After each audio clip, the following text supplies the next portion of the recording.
नमस्कार मेरी प्यारी लॉयल फैमिली। आज के पॉडकास्ट में आपके लिए ट्रक ड्राइवर से जुड़ी हुई एक बहुत ही ज्यादा खौफनाक स्टोरी लेकर के आया हूं।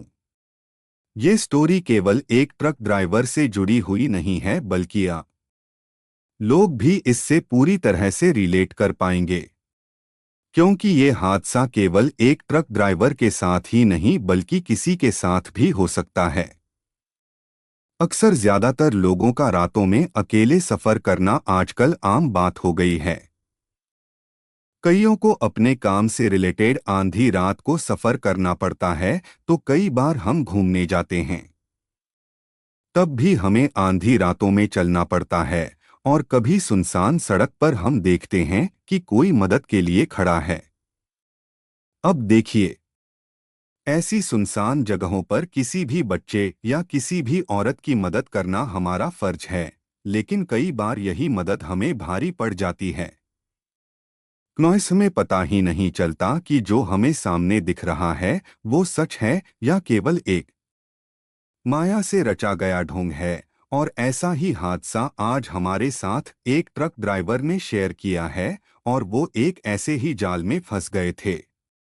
उन्हें पता ही नहीं चला कि जिस शख्स की वो मदद करने जा रहे हैं वह एक भयानक एंटिटी हो सकती है जो उसके पूरे परिवार को तबाह कर सकती है। और आखिर में हुआ भी यही। तो जिस ट्रक ड्राइवर ने हमारे साथ ये स्टोरी शेयर की है, और उनका नाम है अहमद, और वो जम्मू के रहने वाले हैं। अब आप ये तो जानते हैं कि ट्रक ड्राइवर्स का क्या काम होता है।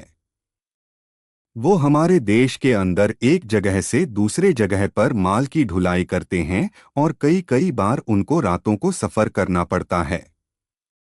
तो एक बार अहमद भी ऐसे ही अपने काम से गुजर रहे थे, और उनका सामना एक ऐसी भयावह घटना से हो जाता है जिसका उन्हें अंदाजा भी नहीं था। उस समय तो उन्होंने उस घटना पर इतना ज्यादा ध्यान नहीं दिया, लेकिन वहीं पर उन्होंने एक बहुत बड़ी गलती कर दी। वो अपने साथ अपने घर पर एक बहुत ही बड़ी मुसीबत लेकर के पहुंच गए। और वो मुसीबत ऐसी थी कि वो उनके घर से निकलना ही नहीं चाहती थी। और वो जो भी भयानक एंटिटी थी उसको समझने में उन्हें काफी समय लग गया। जब उनके घर से दो जवान मौतें हो गई, तब जाकर उन्हें उस चीज पर शक होना शुरू हुआ, और उसके बाद उनके सामने जो सच्चाई आई उसे मानने के लिए उनका दिल तैयार ही नहीं था। तो कहानी बहुत ही ज्यादा इंटरेस्टिंग रहने वाली है। तो मैं कहूँगा कि इस कहानी को मिस करने की गलती बिल्कुल भी मत करना। और कहानी को शुरू करें उससे पहले आपसे यही कहूँगा कि हम आपके लिए इतनी मेहनत से कमाल की स्टोरीज लेकर आते हैं, लेकिन काफ़ी लोग अभी तक भी हमारी फैमिली के मेंबर नहीं बनी है। तो चैनल को सब्सक्राइब करके इस रिश्ते की गांठ को मजबूत कर लीजिए, ताकि हर रोज आपको बेहतरीन से बेहतरीन कहानियों में दे सकूं। और हाँ, जितने भी लोग कहानी सुन रहे हैं वो अपना प्यारा सा कमेंट जरूर कर दे। तो चलिए स्टोरी को आज अहमद के पर्सपेक्टिव से ही सुनते हैं। अस्सलाम वालेकुम साथियों, मेरा नाम अहमद है और मैं जम्मू का रहने वाला हूँ।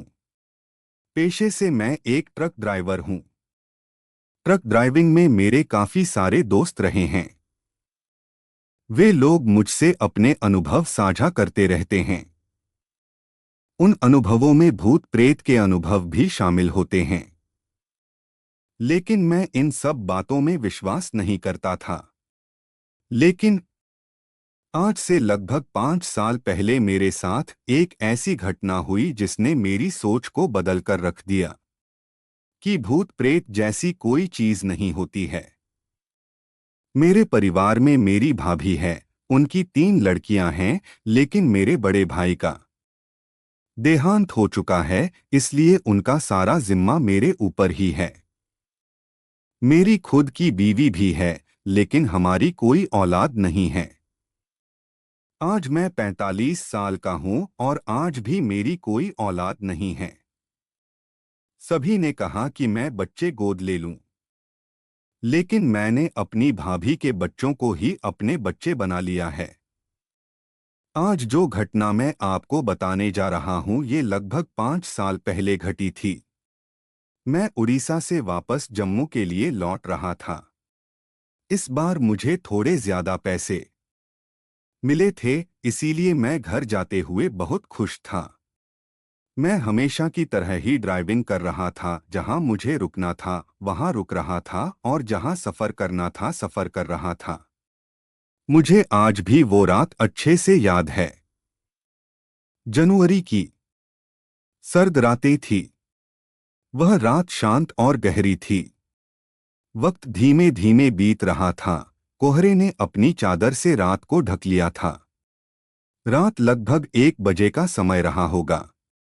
हर तरफ धुंध ही धुंध थी, कुछ भी साफ नजर नहीं आ रहा था, जिसके चलते मुझे अपने ट्रक की स्पीड को धीमा करना पड़ा। मैं अंबाला जगाधरी राजमार्ग पर चल रहा था। अचानक मेरी नजर एक एक्सीडेंट हुई कार पर पड़ती है। कार की हालत काफी बुरी थी। मैं ट्रक से बाहर उतरा और देखा तो आसपास कोई भी नहीं था। मैं उस कार के पास गया तो देखा कि उसमें एक आदमी बेहोशी की हालत में पड़ा है। कार थोड़ी सी खाई की तरफ झुकी हुई थी। पहले मैंने सोचा कि उस आदमी को निकाल लेता हूं। फिर मुझे लगा कि कहीं ऐसा ना हो कि कार को मात्र छूने से ही कार नीचे गिर जाए, इसलिए मैंने रिस्क लेना सही नहीं समझा। मैंने पुलिस को फोन करने के लिए जैसे ही अपना मोबाइल निकला तो देखा मोबाइल में भी टावर नहीं आ रहे थे। वह आदमी इशारे से मुझे वहां से जाने के लिए कहता है, लेकिन मुझे समझ नहीं आया कि उसने ऐसा क्यों कहा, जबकि उसे तो मेरी मदद की जरूरत थी। उस समय मैं उसके इशारे को नहीं समझ पाया, लेकिन आज मैं सब कुछ समझ चुका हूं। मैं कुछ देर वहीं रुककर किसी अन्य मुसाफिर का इंतजार करने लगा कि उनकी मदद से इस आदमी को निकालकर अस्पताल तक ले जाऊं, लेकिन आधे घंटे तक कोई नहीं आया और अंत में उस आदमी ने दम तोड़ दिया। ये सब हमारे लिए कोई बड़ी बात नहीं थी, क्योंकि हमेशा हाईवे पर अपना ट्रक चलाते थे तो हमें कई बार इस तरह के एक्सीडेंट देखने को मिलते थे। लेकिन मुझे अफसोस इस बात का था कि मैं चाहता तो उसे बचा सकता था, लेकिन मुझे भी बस इसी बात का डर था कि मेरे छूने मात्र से वह गाड़ी खाई में जा सकती थी। खैर, जब मैंने देखा कि मैं कुछ नहीं कर पाया तो मैंने वापस अपना रास्ता तय करने की सोची, लेकिन जैसे ही मैं अपने ट्रक की तरफ मुड़ा मुझे पेड़ के नीचे एक छोटा बच्चा दिखाई दिया। वह बच्चा पूरी तरह से काला था और काला रंग भी ऐसा जैसे धूप में पक गया हो। उस बच्चों ने अपने शरीर पर कोई भी गर्म कपड़ा नहीं पहन रखा था, केवल कमर से घुटने तक एक गमछा पहन रखा था, वो भी सूती का। उस बच्चे ने मेरा ध्यान अपनी ओर आकर्षित किया। मैं उस बच्चे के पास गया और उससे पूछा कि तुम कौन हो। उस बच्चे ने कोई जवाब नहीं दिया। उस धुंध में और अंधेरे में केवल उस बच्चे की आंखें चमक रही थी।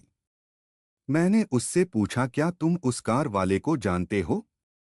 तो उसने नमे सिर हिला दिया।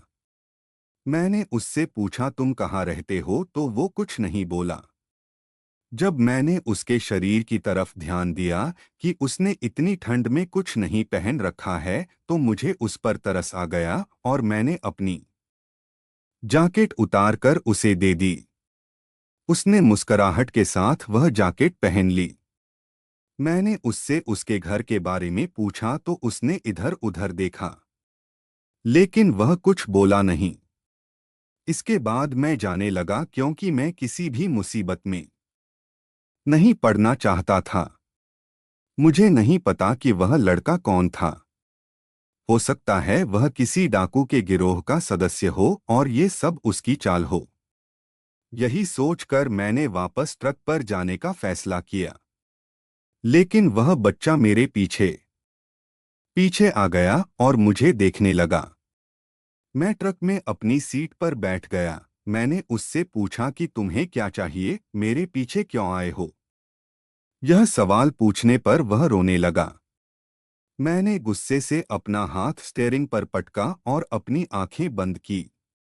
मुश्किल से 1 या 2 सेकंड के बाद मैंने जैसे ही अपनी आंखें खोली, वह बच्चा मेरी बराबर वाली सीट पर था। मैंने हैरानी से उस बच्चे से पूछा, अरे तुम यहाँ क्या कर रहे हो?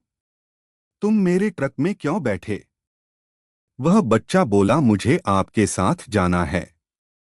मैं अकेला हूँ। इतना कहने के बाद ही वह बच्चा रोने लगा।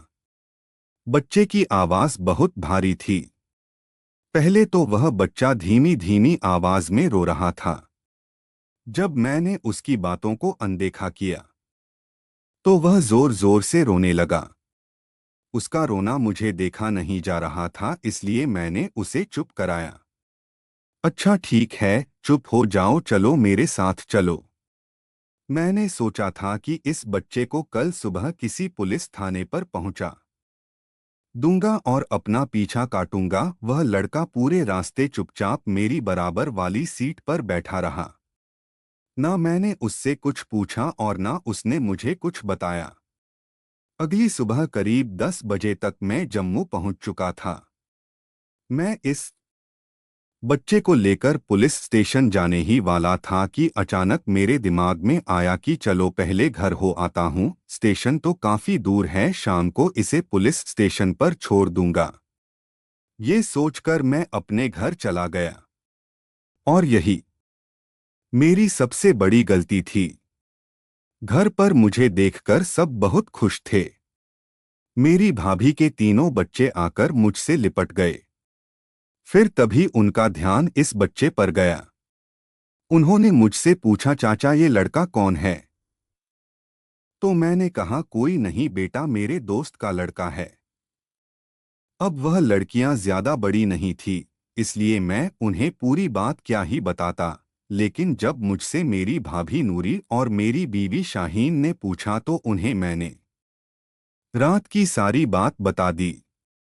मेरी भाभी ने मुझे इस बात के लिए डांटा कि तुम ऐसे ही किसी के बच्चे को घर कैसे ला सकते हो? तुम्हें वहीं इसका घर का पता करना था और छोड़कर आना था। मैं सफाई दी, लेकिन इतनी रात को मैं कहाँ इसका घर ढूंढता। मुझे अपने घर भी तो वापस आना था। मैं बातें कर ही रहा था कि तभी मेरी छोटी भतीजी, जो कि बाहर बच्चों के साथ खेल रही थी, अचानक उसके सिर पर चोट लग जाती है और लगातार खून बहने लगता है। मुझे आए हुए अभी 1 घंटा भी नहीं हुआ था कि यह सब कुछ हो गया था। मैं तुरंत उसे लेकर अस्पताल पहुंचा और वहां उसका इलाज करने लगा। उस समय वह बच्चा मेरे घर पर शाहीन के साथ ही था और मेरी भाभी मेरे साथ थी। मेरी भतीजे के सिर पर टांके आए थे और शाम तक डॉक्टर ने उसे वापस घर भेज दिया था। जब मैं घर पहुंचा तो मैंने पाया कि शाहीन उस बच्चे से काफी घुल मिल गई है। थोड़ी देर आराम करने के बाद मैंने उस बच्चे से कहा, चलो मैं तुम्हें तुम्हारे घर छोड़ आता हूं, तो वह मना करने लगा। मैंने उससे काफी जिद की, लेकिन वो भी अपनी जिद पर अड़ा ही रहा। तभी शाहीन ने कहा, सुनिए, मुझे आपसे अकेले में कुछ बात करनी है। मैं भी शाहीन की बात सुनने के लिए कमरे में चला गया। शाहीन ने मुझसे कहा, देखिए यह बच्चा मुझे बड़ा ही अच्छा लग रहा है। मुझे तो लगता है कि अल्लाह ताला ने कहीं ये बच्चा हमारे लिए ही तो नहीं भेजा है। पता है आपको, ये बेचारा कई दिनों का भूखा था। जब मैंने इसे खाना दिया तो ये एक ही साथ सारा खाना खा गया। हम इसे रख लेते हैं ना? आप ही कह रहे थे कि इसका शायद कोई नहीं है। आपने रास्ते भर इससे पूछा कि कौन हो, कहाँ रहते हो, लेकिन ये कुछ नहीं बता पाया। आप इसे अल्लाह का तोहफा समझकर यहीं रख लो ना। मैंने शाहीन से कहा, शाहीन तुम्हें अच्छे से पता है कि मैं ऐसे ही किसी के बच्चे को नहीं रख सकता। मैंने इतने सालों बाद आज भी किसी बच्चे को गोद नहीं लिया, जबकि हमारे तमाम रिश्तेदार हमें बच्चा देने के लिए तैयार थे, लेकिन फिर भी मैंने नहीं लिया। तो तुम इस लड़के के लिए कैसे कह सकती हो? मैं तो जानता भी नहीं हूँ, ये आखिर है कौन? शाहीन गुस्से में कहती है, बस आपने तो जो बात कह दी वो पत्थर की लकीर है। आपको तो बस अपनी पड़ी रहती है कि बच्चा अपना हो, अपना अपना ही होता है। भला यह भी कोई बात है? बच्चे किसी का भी हो, बच्चा बच्चा होता है। मैंने शाहीन को समझाया, बच्चे तो हैं।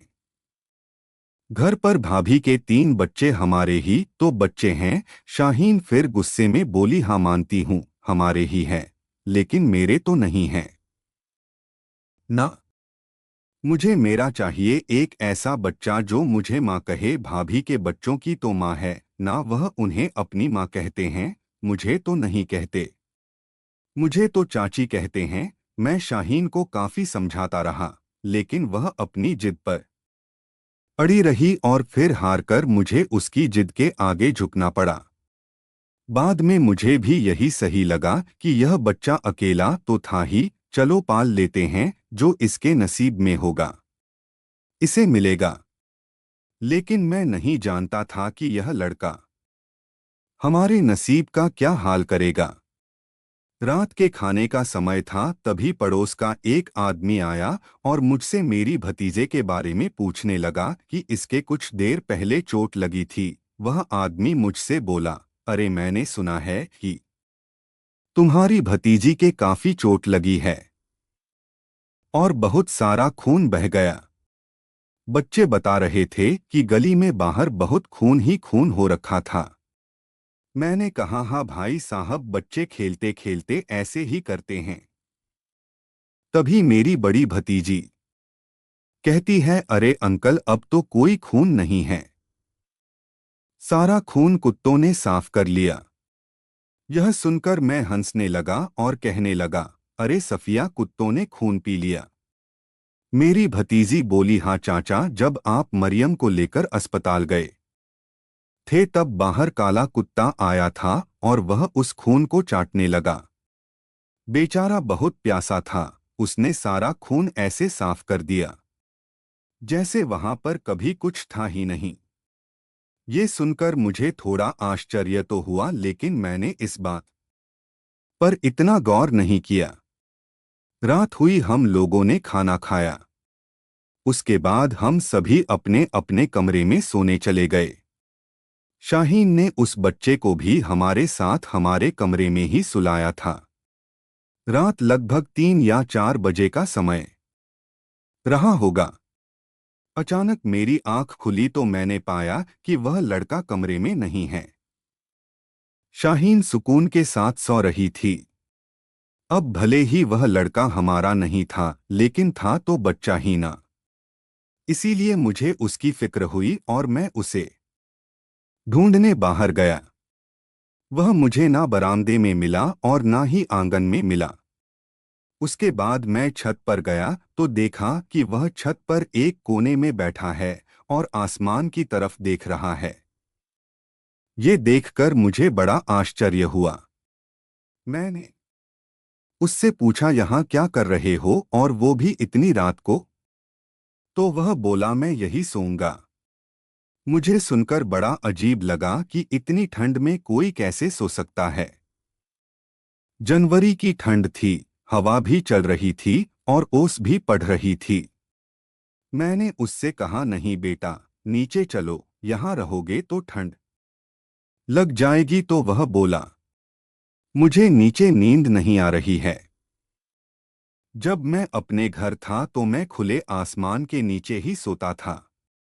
मुझे यही सोना है। ये कहकर वह जिद करने लगा। जब वह नहीं माना तो फिर मैंने उसे एक कंबल दिया और कहा, ठीक है, ये कंबल लेकर सो जाओ। उसे कंबल देकर मैं वापस कमरे में आ गया। लेकिन उसके बाद मुझे ठीक से नींद नहीं आई। कुछ ही देर बाद सुबह भी हो गई। मैं उठा, नमाज पढ़ी, फिर मेरे बाद शाहीन उठी। जब वह उठी तो उसने उस बच्चे को वहां नहीं देखा। वह मुझसे पूछने लगी कि वह लड़का कहाँ गया। मैंने शाहीन को बता दिया कि वह कह रहा था कि उसे खुले आसमान में ही नींद आती है। शाहीन को भी यह बात अजीब लगी। वह तुरंत छत पर गई और उस बच्चे को गोद में भरकर नीचे ले आई। वह बच्चा सो रहा था।